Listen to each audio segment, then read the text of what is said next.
Nakarating ka na ba ng Ugbo Tondo? Ayan, kung nakarating ka na ng Ugbo Tondo, parang na-experience mo na rin yun dito sa Naik. Ayan, dahil nandito tayo ngayon sa ating mahal na bayan ng Naik, meron ditong nagaganap na food bazaar. Ayan nga po, at tingnan nyo naman, napakadaming tao dito at talaga namang kanya-kanya silang pila kung saan nila gusto dahil napakarami ditong mga stall na iba't ibang paninda. Kaya naman kung anong klaseng pagkain ang gusto mo, siguradong meron yan lahat dito. Tingnan mo naman, napakadaming tao talaga. Dinumog talaga yung first night ng food bazaar dito sa ating mahal na bayan ng Naik. Okay, ayan.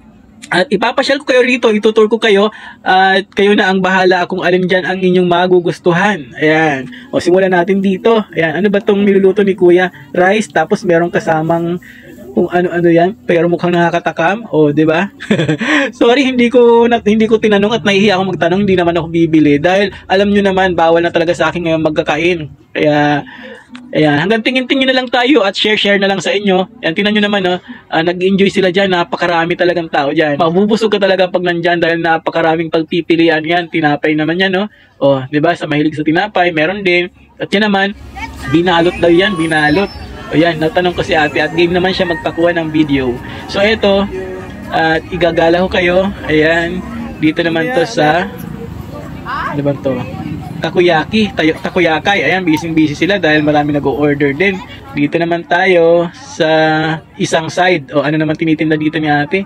O may may mga takip, hindi ko nakita kung ano yun, pero may mga parokyano rin siya. Ayan, gala-gala lang, gala-gala. Tingnan nyo ang tao, napakadami talaga. Enjoy na enjoy ang lahat dyan. Ito, mga mango shake naman yan. O, sa mahilig sa prutas, yung mga mango shake. Pansin ko lang, mas pinakamarami ang pumipila dito sa Sugar Cafe. Ano kayang meron talaga sa kape at talaga namang gustong-gusto ng mga tao.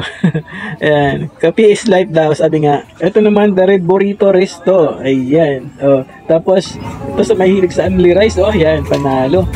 Meron din dito sizzling plate. Oh. Tapos, merong opaw at momay. Napakadami pang pagpipilian. So, ayan, no? Meron mga isaw-isaw, mga tusok-tusok. Ayan, yan ang pinakamarami. Tapos, meron din mga pasalubong pang bata. O, di ba? At kung may napili ka na, ayan, meron din ditong prutas, mga tinusok-tusok. Eto siya, oh. Tapos, may inumin. Pag naumay ka na, oh, di ba? Inom ka ng juice. Graham bar, 20 pesos lang.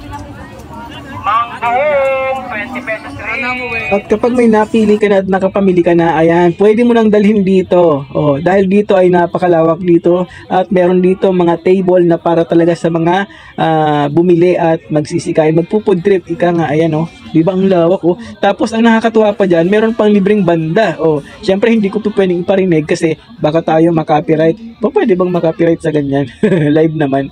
So, ayan, oh. Di ba? Ang gara dito, kaya ako sa'yo. Tara na, food trip na. So ayan, naibigan nyo po ba ang video natin sa gabing ito? Kung naibigan nyo, palambing naman po ng isang like dyan at share nyo na rin po. Follow for more updates. Thank you so much.